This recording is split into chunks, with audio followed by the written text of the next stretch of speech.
Trust me on this one. I'm Bing. I know the date. Today is 2022. Another hack. Should have had MFA. Wait, they did have MFA. More supply chain, more attacks. These stories and much more in today's episode of MSP Dispatch.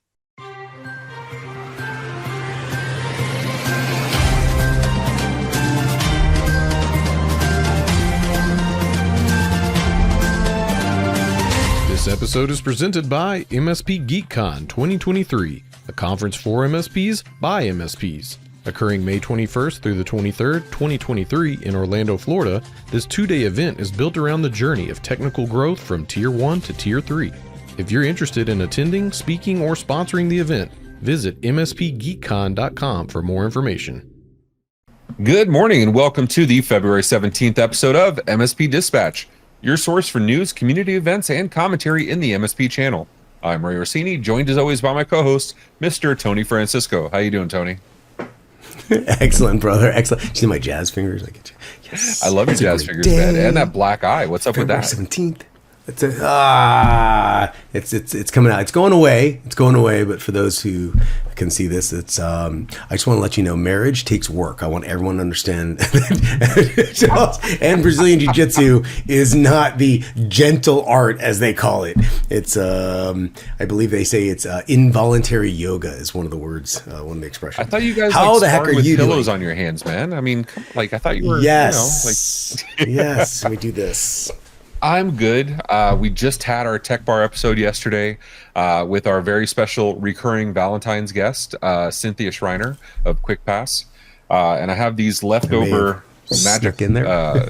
Magic tricks or whatever left over from the show. So very cool. Yeah, I mean, awesome. You know, I'm a sucker for shtick, right? You know who else is a sucker? LastPass users. I know I'm going to get hate mail. Make sure you send them to Tony at mspmedia.tv. So beautiful. No, so we have, okay, so we know about the LastPass hack, breach, leak, whatever the heck you want to call it. Happened late last year. 30 million users, their data was leaked. Spec Ops Software has written this beautiful article talking about all the things you can do to protect yourself against your password manager getting hacked. Why am I bringing this up in a banter story versus one of our main or notables? Because it's the stuff we've said 14,000 times.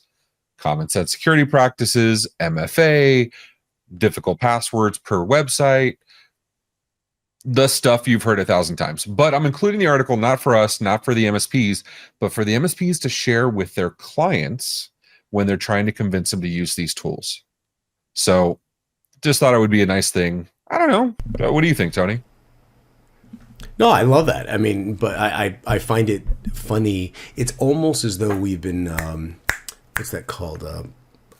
Broadcasting the news. It's almost like we've been broadcasting the news as it's been happening. Yes, congratulations on the article and LastPass. Heavy sigh. You know what I would love? Heavy sigh. I'd love some more of that news you're talking about. Oh my goodness. Let's get into the news.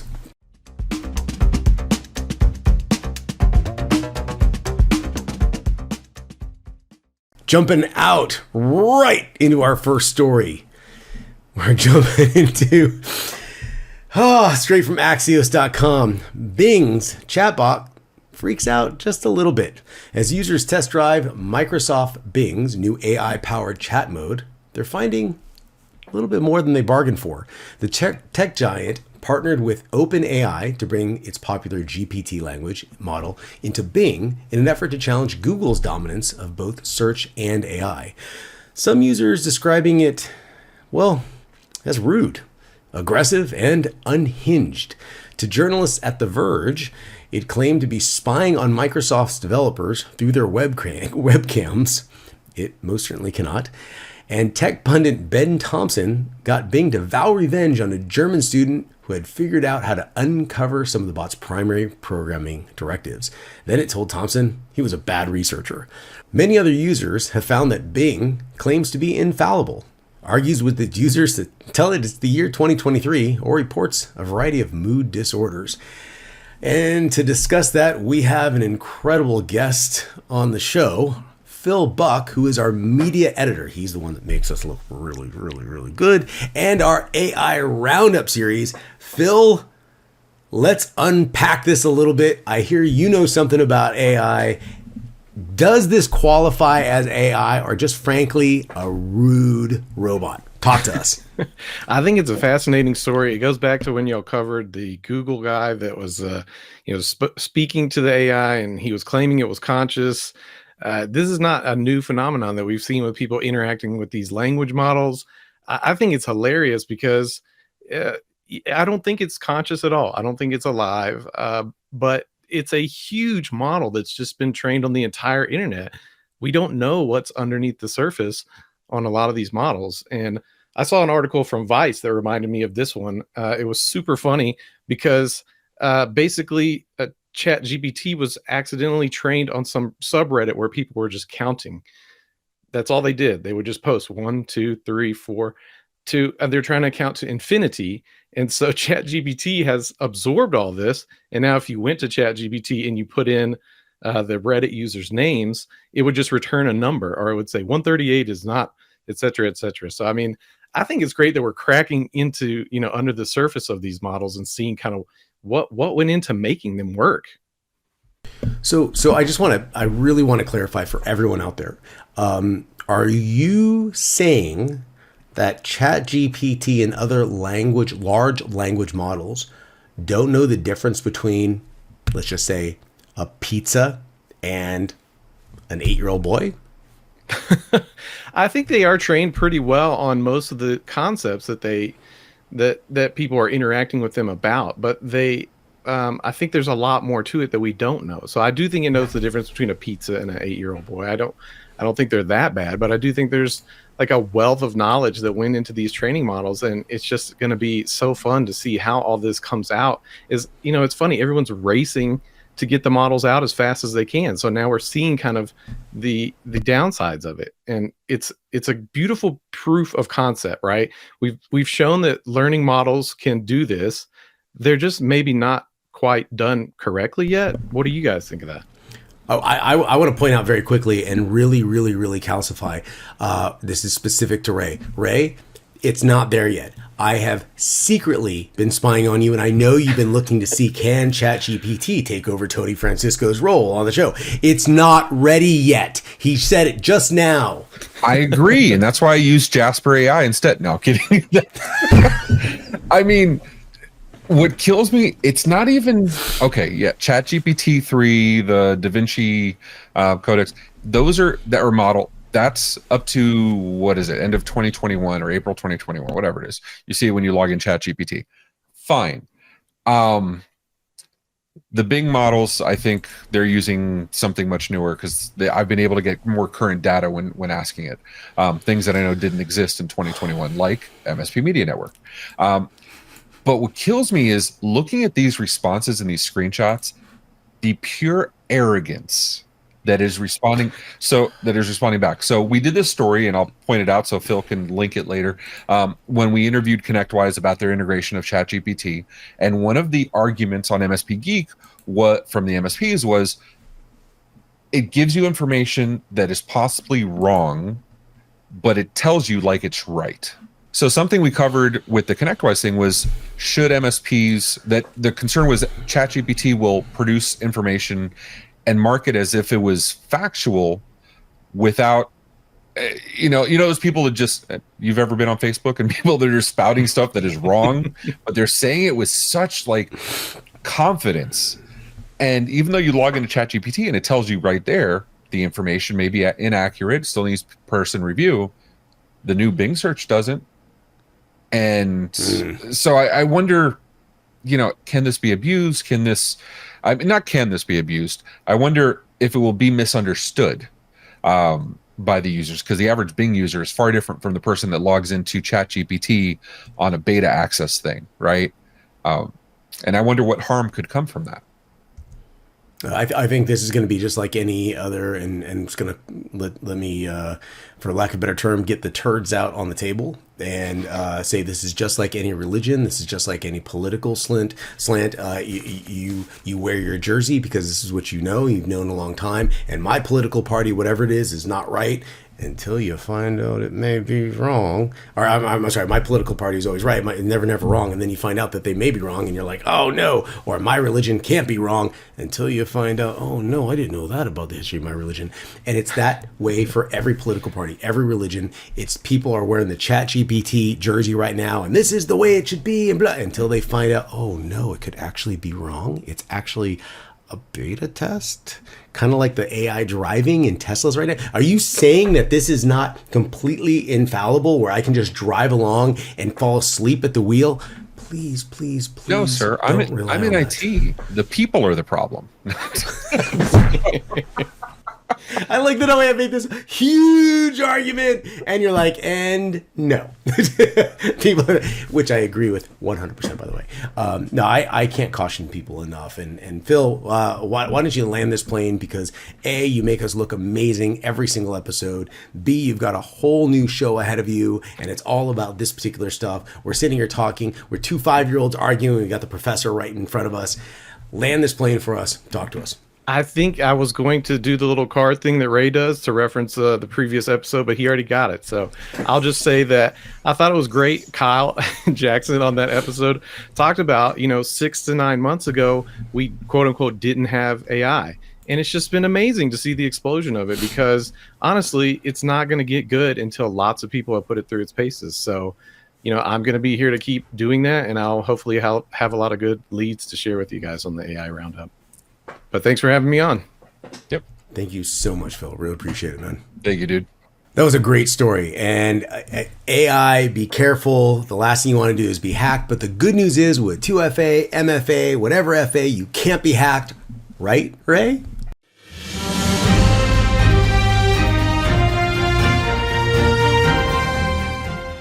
That's right. You cannot be hacked with MFA. What's that? Oh, you can be hacked with MFA because Reddit hack shows limits of MFA, strengths of security training, written by Robert Lemos for dark reading. Reddit suffered a security breach after an employee's login credentials were successfully phished. The latest breach calls attention to the growing problem of attackers finding ways to bypass multi-factor authentication measures, also known as MFA. MFA is usually in the form of two-factor authentication, where one-time password is sent via text or email, or preferably your TOTP or your second access token. However, attackers are using methods such as MFA fatigue or bombing to get around 2FA. Companies are starting to move beyond MFA, adding more information around access requests, such as the user's location, to help determine if access should be authenticated. Despite the challenges, employees remain an important line of defense in cyber defense. The Reddit hack highlights the benefits of employee training, such as the employee suspected a phishing attempt and quickly informed the IT department, limiting the damage caused by the hacker. But they still got in. So, Tony, if they're going to listen to only one thing, if it's MFA or phishing training, which do you think is more? Because at this point, they're not listening to us at all. But which do you think is the most potent, if you had to pick one? It really depends on your capacity for self-sabotage. I am fascinated by what we're seeing here. Emmett, first off, let me just say right now, what a gut punch. Like, MFA, we're good. What was that? Yeah, we're bad. We're not so well, good. That's the problem, right? It's the fatigue. And we've talked about fatigue. I'm not going to make poor Phil try to find that episode, but we've talked about MFA fatigue. And I believe that was one of the, okay, now I'm going to make Phil go find it. That was one of the sources for the attack. It was, and I forget if it was Cloudflare or GitHub. It was one of those. Phil will find it and he'll do that thing that he does. But there you go. Phil's in the background. I'll find it. But it happens. But the security awareness training says, okay, I think I screwed up. I'm getting these emails. Help.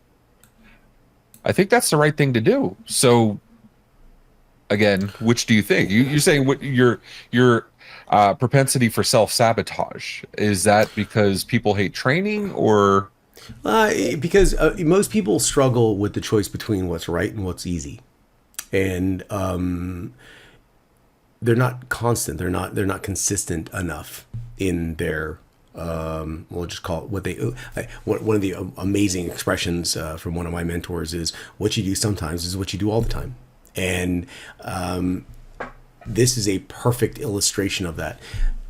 Sometimes you do certain things. Well, guess what? That's going to affect everything all the time. It won't seem like it's going to be something that you do all the time, but the small crack that you've put in the security system by bypassing MFA, 2FA, by bypassing the complex password or the password rotation or whatever security measures are in place, the something small that you do sometimes will have an impact that is far beyond what you immediately understand. And I would love to say that there is a path to resolution, that there's an easy way to resolve this, that what is the remediation process. But other than education, other than the concept of what you do sometimes is what you do all the time, other than the concept of if you can't explain it, you don't understand it, explain it to me of what's going on, and you will watch how many people don't truly understand what the impact that they have on their, let's just be honest, complacency, until we get to that level. I think we're going to have a constant rinse and repeat, and we're let down here on the show because of the complacency that is illustrated across the board, that lets the bad guys in and has a massive level of destruction. And it's not just the tangible impact, it's the intangibles. It's what about the morale overall for the company because of a hack that has occurred? What about the people that have lost jobs because companies have folded? What about the LastPass hack that goes from upstream providers, because now it's not just sorry Phil, reference. These are all stories reference that we've, but and we keep talking about it, and it is almost disheartening for me personally and so many others that message me personally about these things. But we have to be diligent. We have to be consistent in our education of everyone around us on what we do sometimes is what we do all the time. Figure out how we can be conditioned to understand that we have to have a regiment on security practices, best practices, and continue to evolve because the bad guys are not resting. I mean, you say it like that, it sounds so eloquent and so well thought out. I have a far easier solution that's 100% effective. Just shut off your computer. and given your next story, maybe that's a better option when your email provider is the source of the problem.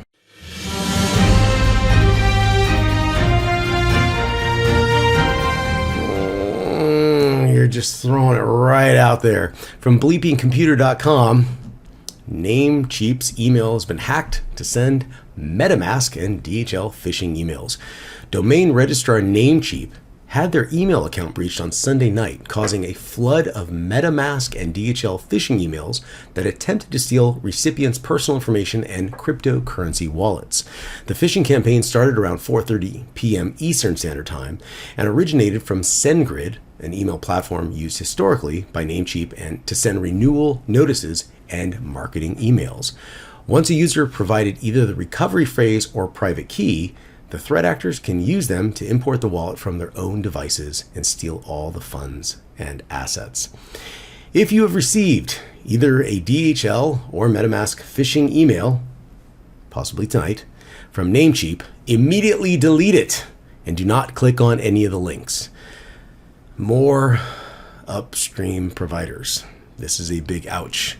And with that, I know we've never talked about this before. It's never happened before.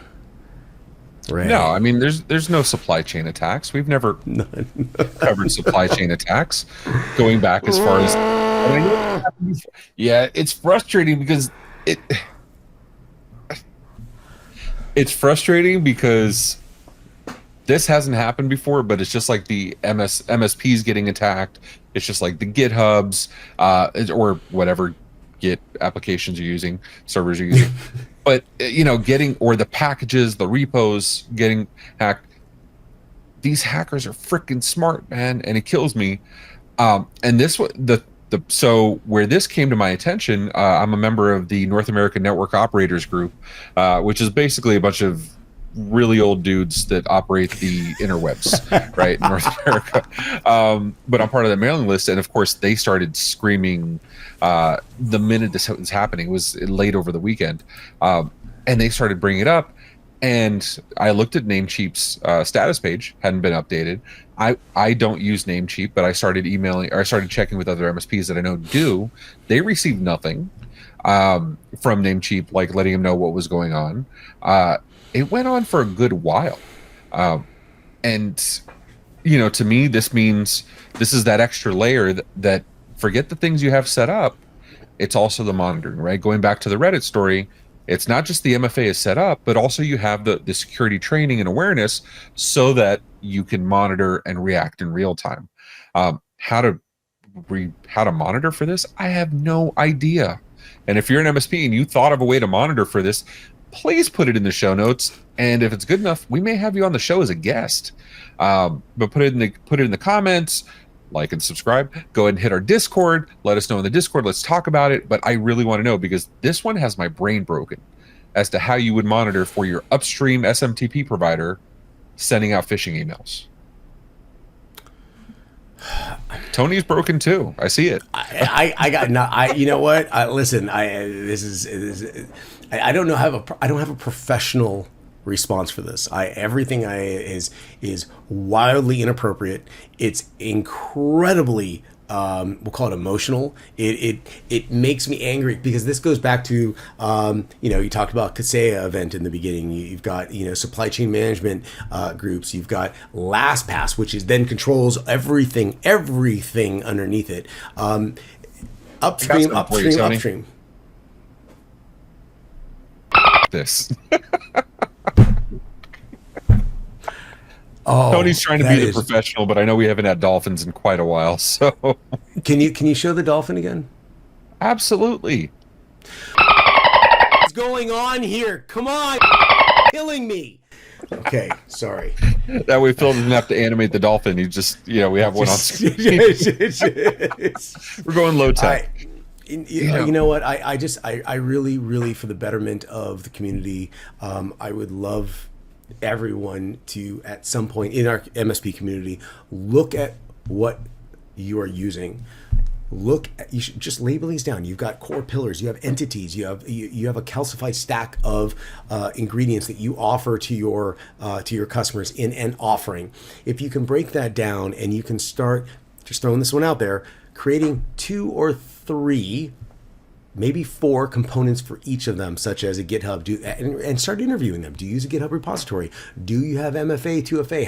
How many engineers are allowed access to this for pulls and pushes at any particular time for your commits? If you can start looking at this as a grid, you will quickly be able to identify weaknesses in your offering, because you're explaining it, which means you're going to understand it. And then once you understand it a little bit better, you have the ability to control it or manipulate it, because you understand where those weak points are. This is something to think about. I know this is a lot of work that the MSP community doesn't want to do, but we all know there's some value in this. So it's just something to think about. I would love to hear from the MSPs if you've done something like this, if you've made changes from LastPass or any potential organizations that you use that had upstream issues, if that caused you or triggered you to look at other upstream providers or other components that are associated to some of the items in your stack. I would love to hear that. Ray? Yeah, no, absolutely. I agree with you 100%. And actually I'll throw out something I use. We don't have a resource of the week on Friday, because that's when we have our AI roundup section. But sso.tax, because lots of enterprise apps, a lot of mid-market apps love to hide SSO behind a paid feature or a paid tier. So when I can't make heads or tails on the product I'm reviewing on their website, I go straight to sso.tax and see if they're listed there, because they're charging extra for something that should be included. And before I hear all the developers saying it's really, really complicated, I've done it myself, used Auth0. It takes like 10 minutes to do for like Microsoft, and another 10 minutes for Google. So I want to hear no excuses. You know what I want to hear, Tony? I want to hear some notables. Can you give me some notables? Let's jump into the notables.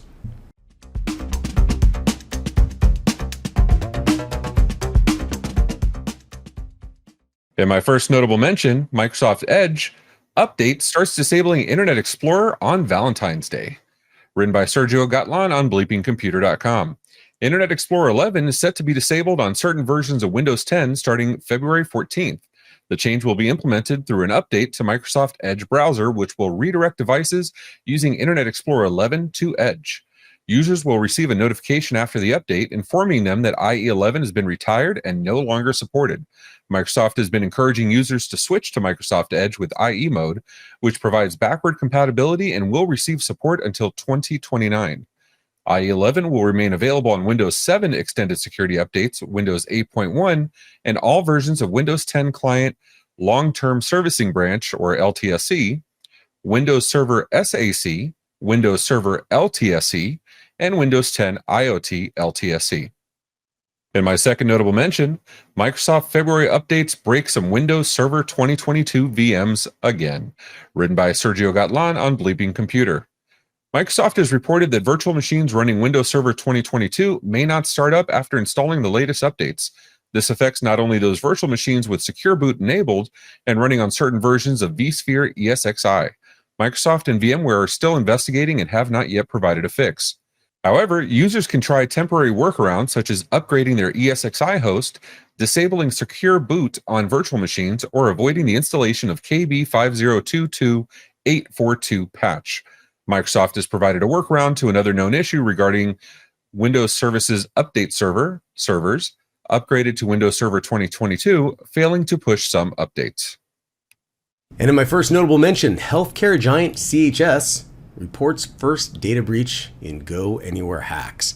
From bleepingcomputer.com, Community Healthcare Systems, CHS, says it was impacted by a recent wave of attacks targeting a zero-day vulnerability in Fortra's GoAnywhere MFT secure file transport platform. The healthcare provider giant said on Monday that Fortra issued an alert saying that it had, quote, experienced a security incident leading to some CHS data being compromised. The CLOP ransomware gang claims to be behind these attacks and told Bleeping Computer that they have breached and stolen data from over 130 organizations. CLOP also said they had allegedly stole data from over 10 days after breaching GoAnywhere MFT servers vulnerable to exploits targeting the CVE 2023-0669 RCE bug. And in my next notable mention, NIST's new crypto standard is a step forward in IoT security. Straight from darkreading.com, on February 7th, the National Institute of Standards and Technology, NIST, announced that it has selected a group of cryptographic algorithms known as ASCII to be the formal encryption standard for lightweight electronic devices and their communications. The standard should help device makers and their customers better secure the data and devices from attackers. The NIST standard aims to give even low-powered devices a base level of cybersecurity by encrypting stored data and communications. The process took several years, starting with 57 candidates in March 2019, which were whittled down to 10 finalists in 2021.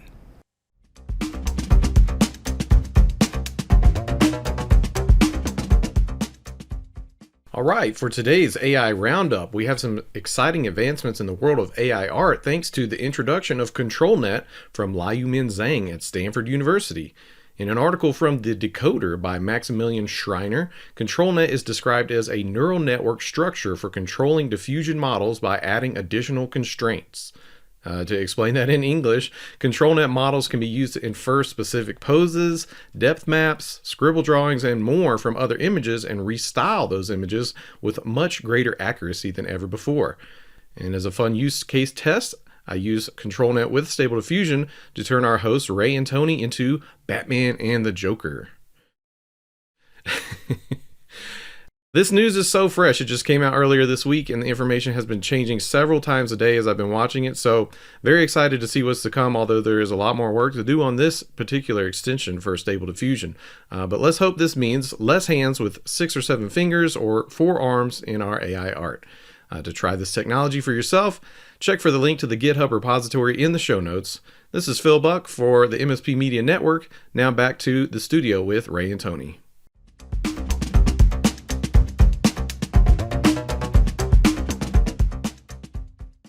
In our community feedback, I am Batman.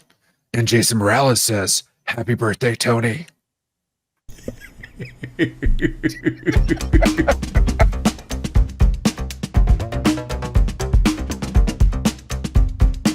And jumping into our community events, there are plenty of amazing events taking place across the community, so let's see what's happening next week.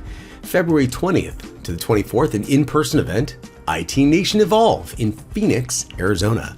On February 22nd to the 24th, another in-person event, Right of Boom in Dallas, Texas.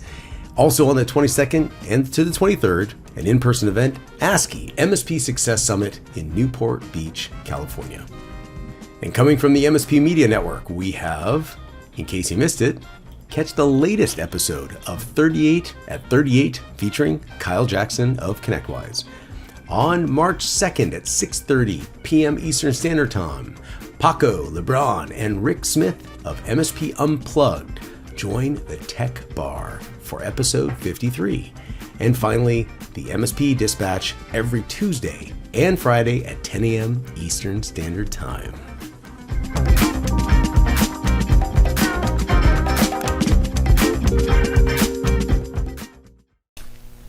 Hi, I'm Aaron, and I'm a jobaholic. We all have something in common. We all have a worst job story. Each episode, I'll welcome one guest to share their most insane worst job story. And in return, I'll share one of mine. Join me the first Friday of every month for new episodes of 38 at 38. Sorry, I was setting up MFA on Reddit. So just kidding. Hold on, I just hacked it, so it doesn't matter. So there you go. Yeah. Glad you liked today's show. If you liked it, hit the thumbs up button. If you didn't, go ahead and hit it 3 times. And if you want to hear more, go ahead and hit that subscribe button on the YouTubes or your favorite podcatcher. Did you know we also have a Discord where we post stories all week? You can tell us your own stories and even have us vote on which ones we'll cover. As my friend Rich Banky says, make sure to tell a friend. Also, be sure to follow us on social media at MSP Media TV. Have any questions? Email news@mspmedia.tv for answers on the next episode, or leave us a voicemail, 833 MSP Network. Tony, are you tired? I'm tired, man. Listen, you know what? I'm tired from resetting my passwords every 5 minutes. That's what I'm tired of. I'm just...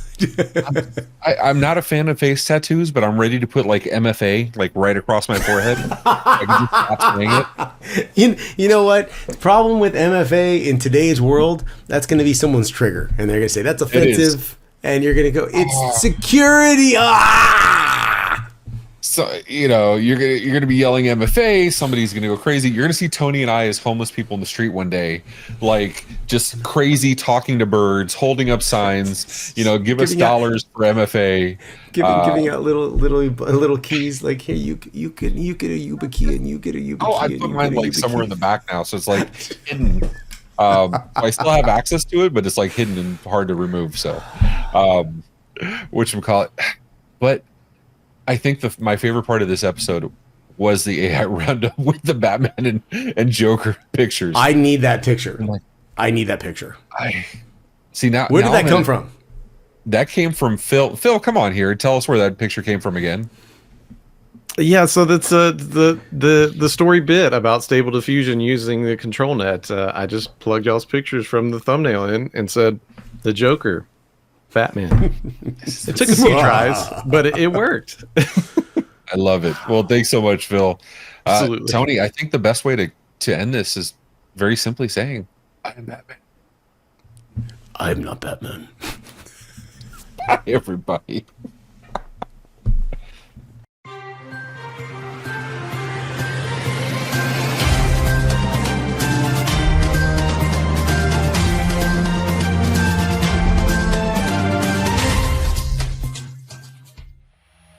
This has been a broadcast of the MSP Media Network.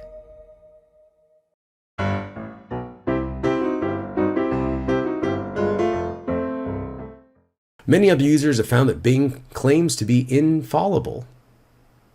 Let me repeat that. Infallible? Infallible. Infallible. Infallible. Infallible. Oh, repeat that one. Infallible. Absolutely, you cannot be hacked if you have MFA. What's that? Oh, Okay, change of pace. Reddit hack shows limits of MFA. Sorry. Come in, Brandon. Hold on, man. Despite the challenges, employees remain an important line of Despite the challenges, employees remain an important part of defense in. However, users can try temporary workarounds such as However, users can try temporary workarounds such as upgrading their ESXi host, disabling secure boot. That's why I drink. Klopp also said they had an allegedly... one more time. From darkreading.com, on February 7th, the National Institute of Standards and Technology, NIST, announced it had selected a group of crypto... Dolphin. Let's retake that one. Ready? And in my next notable mention, a new crypto standard from one... Okay, here we go. Eyes on fleek. That's what it was. My eyebrows weren't on fleek. Now that they're on fleek, I'm good. The NIST standard aims to give an even low... One more time. I'm struggling. I'm so close to the finish line, I could taste it. Last one. And to explain that in English, ControlNet models can be used to infer specific poses, depth maps. And to explain that in English, ControlNet can... Yes, in English.